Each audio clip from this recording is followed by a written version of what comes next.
Welcome to the yet another session on the subject Network Operating System and Client Server Applications.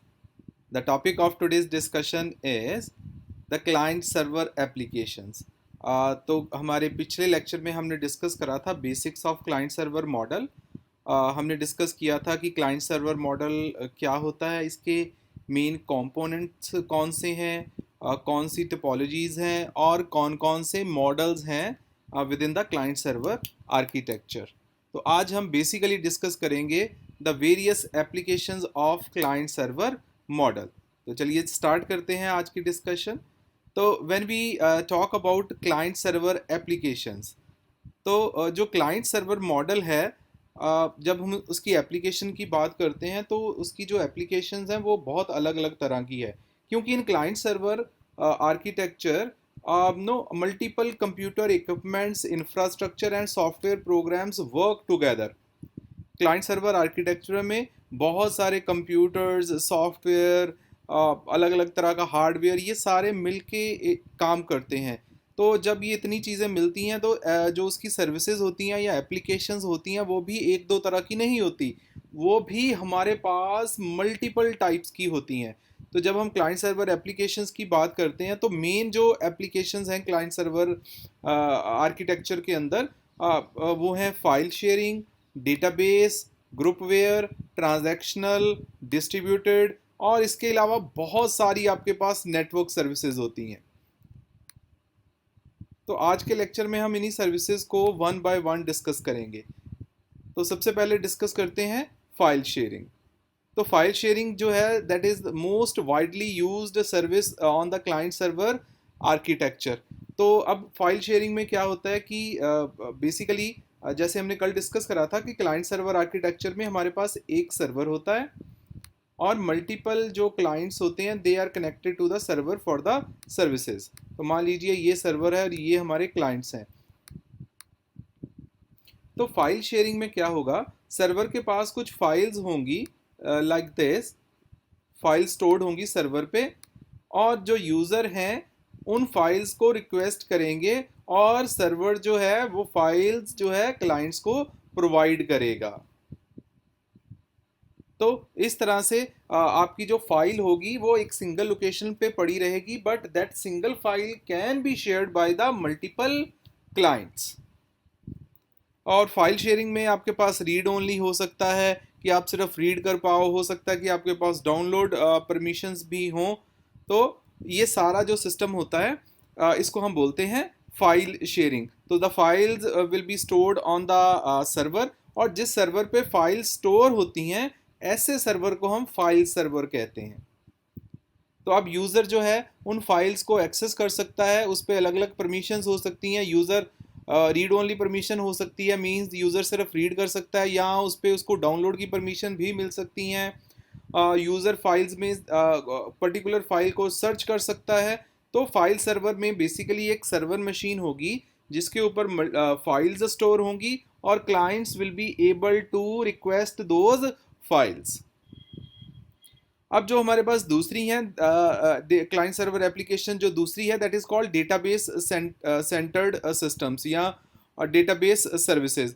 तो database services जो है वो totally different है from the file.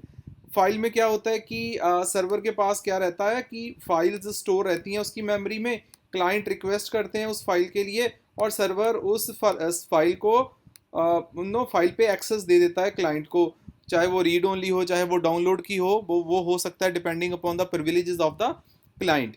लेकिन database system में क्या होएगा, अब सर्वर जो होएगा डेटाबेस के केस में उसको डेटाबेस सर्वर कहते हैं। सबसे पहली चीज़ तो ये है, अब उसके पास एक डेटाबेस स्टोर्ड होएगा, एक एप्लीकेशन होएगी टू मैनेज दैट डेटाबेस, और जो एप्लीकेशन यूज़ करते हैं हम किसी डेटाबेस को मैनेज करने के लिए उसको हम कहते हैं DBMS। तो डेटाबेस सर्वर पे उसके पास उसका अपना डेटा होगा, उसको मैनेज करने के लिए उसके पास एक सॉफ्टवेयर होगा। Now the user will request for the data in the form of queries. तो क्लाइंट अब डायरेक्टली किसी फाइल पे नहीं, वो पर्टिकुलर रिकॉर्ड्स के लिए रिक्वेस्ट करेगा। तो जो ये सारी रिक्वेस्ट होगी ये सेंड होगी in the form of the query. तो क्लाइंट एक क्वेरी करेगा, वो network through the network it will be transfer to the database server.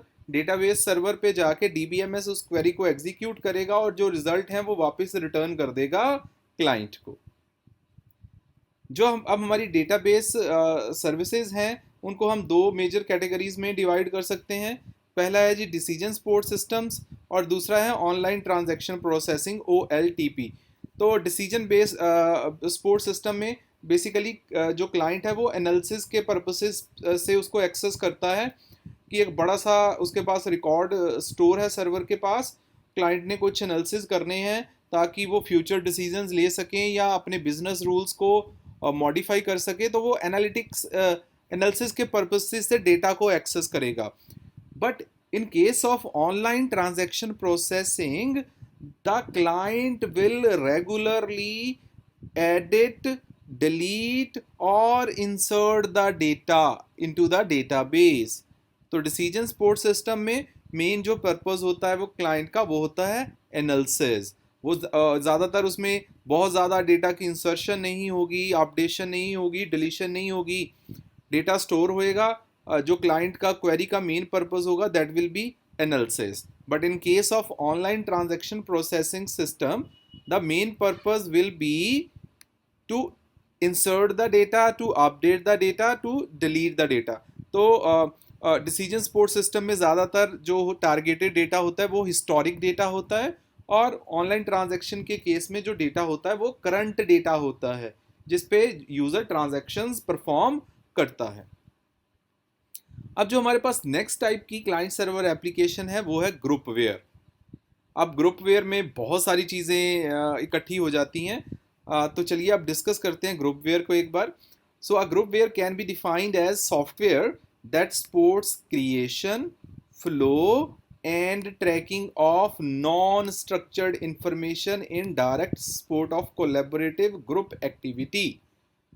तो ग्रुपवेयर जो है वो एक सॉफ्टवेयर है जो क्या सपोर्ट करता है, क्रिएशन में, फ्लो मैनेज करने को, किसी प्रोसेस का फ्लो मैनेज करना है, प्रोसेस को ट्रैक करना है, इंफॉर्मेशन जो होगी वो पूरी तरह नॉन स्ट्रक्चर्ड होगी और मल्टीपल यूजर्स उस इंफॉर्मेशन पे काम कर रहे होंगे मिल करके।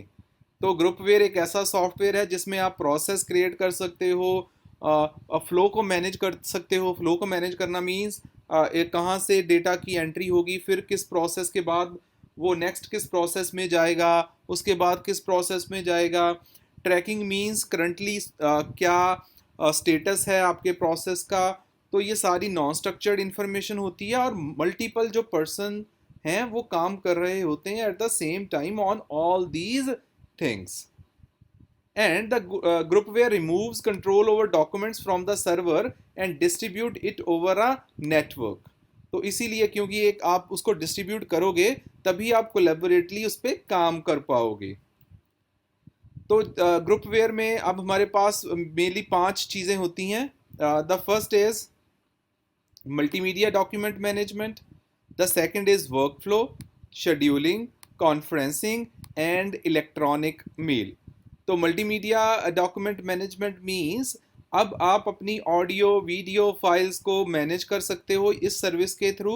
ग्रुपवेयर की जो मल्टीमीडिया डॉक्यूमेंट मैनेजमेंट सर्विस है इसको यूज़ करके आप मल्टीमीडिया डेटा को मैनेज कर सकते हो, मल्टीमीडिया डेटा को एडिट कर सकते हो, ऐड कर सकते हो, एक्सेस कर सकते हो, ट्रांसमिशन कर सकते हो, शेयर कर सकते हो। तो जो भी मल्टीमीडिया रिलेटेड डेटा है उसको मैनेज करने के लिए ग्रुपवेयर के पास होती है मल्टीमीडिया डॉक्यूमेंट मैनेजमेंट। दूसरी है जी workflow. Workflow means no basically managing the route event from one program to the next in client server groupware environment. तो इट मींस अब होगा क्या कि किस प्रोसेस से स्टार्ट करना है, उसके बाद वो प्रोसेस किसको आगे कंट्रोल शिफ्ट करेगा, तो इसको बोलते हैं वर्क फ्लो। तो वर्क फ्लो को मैनेज करने के लिए जो सर्विस है उसका नाम भी है work flow. The third is scheduling. Scheduling means आपने ये डिसाइड करना है, ऑर्डरिंग डिसाइड करनी है ऑफ द इवेंट्स कि पहले ये चीज़ होगी, इसके बाद ये होगी, इसको इतना टाइम मिलेगा, इसके बाद ये होगा, इसको इतना टाइम मिलेगा। So this is called the scheduling. Scheduling में हम मॉनिटरिंग का प्रोसेस भी करते हैं, ट्रैक भी रखते हैं स्टेटस का कि करंटली स्टेटस क्या है हमारे प्रोसेस का। The next is conferencing. So the conferencing allows the multiple users to connect electronically। Conferencing जो है वो मल्टीपल यूजर्स को अलाउ करती है to interact with each other electronically. तो इलेक्ट्रॉनिकली जब लोग मीटिंग करते हैं, मल्टीपल लोग मिलते हैं, मल्टीपल पर्सन मिलते हैं, उसको हम बोलते हैं conferencing. Now these meetings can be either real time और any time. Real time means कि सारा कुछ कॉन्टिन्यूस फॉर्म में होएगा, लाइव होएगा। एनी टाइम मीन्स कभी भी हो सकता है। तो जब मल्टीपल लोग मीटिंग्स करेंगे कॉन्फ्रेंसिंग में, डॉक्यूमेंट शेयरिंग भी होगी, मैसेजिंग भी होगी, वीडियो कॉन्फ्रेंसिंग भी इसी का पार्ट है। तो जब मल्टीपल लोग मिलके कॉन्फ्रेंस करते हैं, that is called the conferencing. उसके बाद है the all important electronic mail. तो electronic mail allows you to send the data from one location to the other location, and that data can be text only, it can be a image, it can be a video। तो ये कुछ भी हो सकता है। तो document exchange करने के लिए, इंफॉर्मेशन एक्सचेंज करने के लिए जो वाइडली यूज सर्विस है ग्रुपवेयर की, that is called email, electronic mail. उसके बाद है जी ट्रांजैक्शनल प्रोसेसिंग। ट्रांजैक्शनल प्रोसेसिंग में आप करंट डेटा पे ऑपरेशन परफॉर्म करते हो, means you perform the insert, update, delete queries on the regular basis on the data. उसके बाद है जी हमारे पास डिस्ट्रीब्यूटेड ऑब्जेक्ट्स। डिस्ट्रीब्यूटेड ऑब्जेक्ट्स में क्या होता है कि हम जो है डिवाइड कर देते हैं रिसोर्सेज को अमंग द मल्टीपल कंप्यूटर्स। तो इससे फ़ायदा क्या होता है कि जो आपका प्रोसेसिंग स्टोरेज कैपेबिलिटीज़ हैं उसको आप इंक्रीज़ कर सकते हो। अगर आप एक ही मशीन पे ये सारी चीज़ें करोगे तो हर मशीन की कोई ना कोई लिमिटेशन होती है कि कितनी वो डेटा को प्रोसेस कर सकता है, कितनी डेटा को स्टोर कर सकता है, कितनी इंस्ट्रक्शन एग्जीक्यूट कर सकता है पर यूनिट ऑफ टाइम। तो इन रिस्ट्रिक्शंस को दूर करने के लिए जो हम कॉन्सेप्ट यूज़ करते हैं वो यूज़ करते हैं डिस्ट्रीब्यूटेड ऑब्जेक्ट का। तो इसमें हम क्या करते हैं, हम जो अपने रिसोर्सेज हैं वो अलग अलग लोकेशन पे शेयर कर देते हैं। अब वो जो अलग अलग आपने लोकेशन पे शेयर करा या मशीन पे शेयर करा डेटा, वो जो मशीन्स हैं they can be heterogeneous in nature in term of hardware as well as software, but उन सभी को मिला करके आप यूज़र को एक सिंगल इमेज प्रेजेंट करोगे जिसकी कि जो कि बहुत फॉल्ट टॉलरेंट होगी, फ्लेक्सिबल होगी, रोबस्ट होगी, इंटेलिजेंट होगी, सेल्फ मैनेजिंग होगी और उसकी large storage and processing capabilities होंगी। उसके बाद क्लाइंट सर्वर एप्लीकेशन में हमारे पास मल्टीपल टाइप्स के सर्वर्स होते हैं। जो मेन सर्वर्स हैं वो हैं जी file server, compute server, data server, database server, communication server and video servers. File server में वो सर्वर्स होते हैं, वो मशीन्स होती हैं जो फाइल्स को स्टोर करके रख सकें। कंप्यूट सर्वर्स वो होते हैं जो आपके लिए कैलकुलेशंस, कंप्यूटेशंस परफॉर्म करते हैं।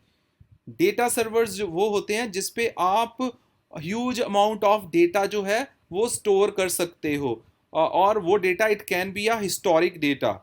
Database servers are those servers that has the database and DBMS to manage that database and the user perform the transaction on that data. Communication servers are used for the communication purposes, means आपकी calling हो गई या messaging हो गई, and the video servers are used for the real time video conferencings। तो जैसे मैंने आपको बताया कि फाइल सर्वर्स हैं, they are use to store the data files, और क्लाइंट उनकी जो स्टोरेज कैपेबिलिटी है बहुत ज़्यादा होती है।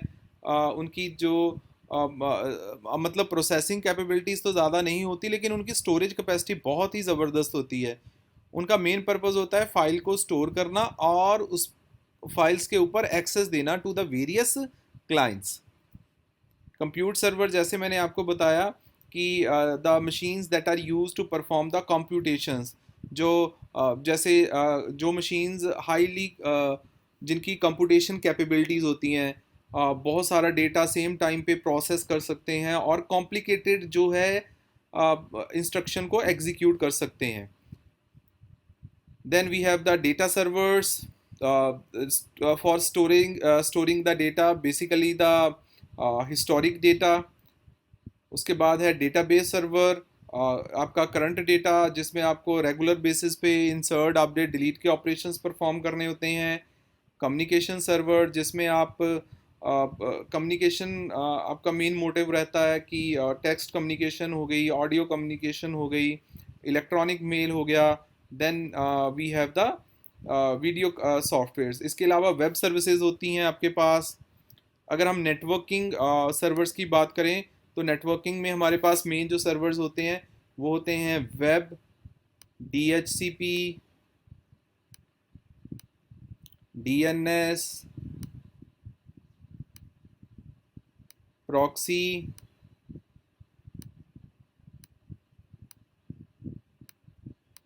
तो बेसिकली ये सारे एप्लीकेशन लॉजिक बेस्ड प्रोसेस होते हैं, सर्वर्स होते हैं. तो वेब को मैनेज करने के लिए हमारे पास स्पेशली वेब एप्लीकेशंस होती हैं. DHCP को मैनेज करने के लिए और एक सॉफ्टवेयर बेस्ड प्रोसेस होता है जिसे हम ऑटोमेटिकली असाइन कर सकते हैं IP address. Domain name system भी एक सॉफ्टवेयर बेस्ड कम्प्लीटली सर्वर है जिसमें हम एक टेबल मेंटेन करते हैं डोमेन नेम और IP एड्रेसेस का. और proxy server is basically used for the access control and the security.